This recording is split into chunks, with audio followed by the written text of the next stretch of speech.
Pooram അലങ്കോലപ്പെടുത്തിയതിൽ police ഗൂഢാലോചന ഉണ്ടെന്ന് മുൻമന്ത്രി VS സുനിൽകുമാർ. അനിഷ്ട സംഭവങ്ങളുടെ പിന്നിൽ അന്നത്തെ കമ്മീഷണർ ഉൾപ്പെടെയുള്ള പോലീസ് ഉദ്യോഗസ്ഥർക്ക് പങ്ക്.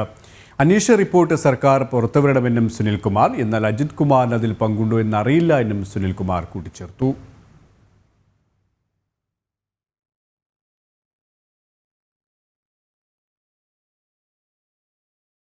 കാരണം എന്താ വെച്ചാൽ ഞാൻ ഈ പറഞ്ഞ കാര്യങ്ങളെല്ലാം അന്ന് നടന്ന വസ്തുതകളാണ്. ഈ വസ്തുതകളുടെ അടിസ്ഥാനത്തിൽ അന്നത്തെ തൃശ്ശൂർ പൂരവുമായി ബന്ധപ്പെട്ടുണ്ടായിട്ടുള്ള ആ പ്രശ്നങ്ങൾ എന്തായിരുന്നു എന്നുള്ളത് ഇപ്പോ അന്ന് ഈ പറഞ്ഞ ആളുകൾ പലപ്പോഴും അന്ന് ഈ പൂരത്തിന്റെ അന്വേഷണം നടത്തണമെന്ന് പറഞ്ഞ ആൾക്കാരും ഇപ്പൊ എന്താ അന്വേഷണ റിപ്പോർട്ട് പുറത്തു വരുന്ന ആരും ആവശ്യപ്പെടാത്ത എന്താ അതിന്റെ സത്യസ്ഥിതി അറിയാൻ ആർക്കും താല്പര്യമില്ലാത്തതുകൊണ്ടാണോ?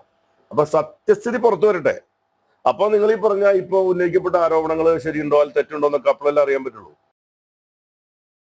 വിവരങ്ങളുമായി മനോജ് ചേരുകയാണ്. മനോജ്, വളരെ ഗുരുതരമായ വെളിപ്പെടുത്തൽ തന്നെയാണ്, തുറന്നു പറച്ചിൽ തന്നെയാണ് മുൻ മന്ത്രി കൂടിയായിട്ടുള്ള സുനിൽകുമാറിൻ്റെ ഭാഗത്തിന് ഉണ്ടായത്. പ്രധാനമായും എന്തൊക്കെ കാര്യങ്ങളാണ് അദ്ദേഹം മാധ്യമങ്ങളോട് വ്യക്തമാക്കിയത്?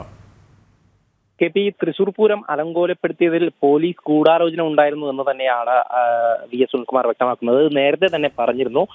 അതുപോലെ തന്നെ ADGP അജിത് കുമാറിന് നേരെയാണ് ഈ ഒരു ആരോപണം വരുന്നതെന്ന് വേണം മനസ്സിലാക്കാൻ. കാരണം അജിത് കുമാറിന് പങ്കുണ്ടോ എന്ന് അറിയില്ല എന്നുള്ള കാര്യം തന്നെയാണ് VS സുനിൽകുമാർ പറയുന്നതെങ്കിലും പോലീസ് സേനയെ ഒന്നാകെ തന്നെ ഉന്നത ഉദ്യോഗസ്ഥരിലേക്കാണ് ഈ ഒരു വിരൽ ചൂണ്ടുന്നത്. ഇതോടൊപ്പം തന്നെ ഈ തൃശൂർ പൂരം അലങ്കോലപ്പെടുത്തിയതുമായി ബന്ധപ്പെട്ട് നിരവധി പൂരപ്രേമികളെ അടക്കം മർദ്ദിക്കുന്ന ഒരു സാഹചര്യമുണ്ടായി.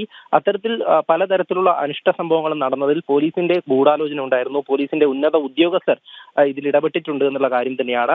ഈ മറ്റ് കാര്യങ്ങൾ, അതായത് ഈ പൂരം അലങ്കോലപ്പെടുത്തിയതോടുകൂടി തന്നെ താൻ ഇരയാക്കപ്പെട്ടു എന്നുള്ള കാര്യമാണ്. അതോടൊപ്പം തന്നെ 1 മാസം കൊണ്ട് അന്വേഷണം പൂർത്തിയാക്കി റിപ്പോർട്ട് നൽകാൻ മുഖ്യമന്ത്രി പറഞ്ഞിരുന്നു. എന്നാൽ 5 മാസം കഴിഞ്ഞിട്ടും റിപ്പോർട്ട് പുറത്തുവിട്ടിട്ടില്ല എന്നുള്ള കാര്യം തന്നെയാണ്.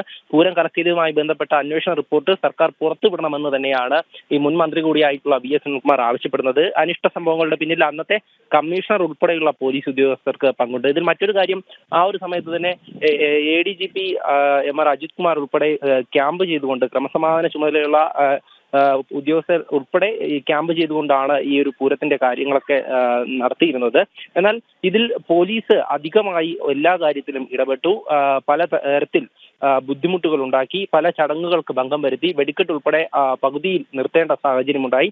അത്തരം ഒരു സാഹചര്യത്തിലാണ് ഇപ്പോൾ ഈ പോലീസ് ഉദ്യോഗസ്ഥർക്കെതിരെ വലിയ തരത്തിലുള്ള ആരോപണങ്ങൾ ഉയരുന്ന ഈ സാഹചര്യത്തിലാണ് ഈ VS സുനിൽകുമാർ ഉൾപ്പെടെ ഈ ഒരു ആരോപണവുമായി രംഗത്തേക്ക് വന്നിരിക്കുന്നത്. ഇതിൽ കൃത്യമായും അദ്ദേഹം പറയുന്നുണ്ട്, ഗൂഢാലോചനയുടെ ഭാഗമായാണ് പൂരം അലങ്കോലപ്പെടുത്തിയതെന്ന കാര്യം. KP മനോജാണ് വിവരങ്ങൾ നൽകിയത്.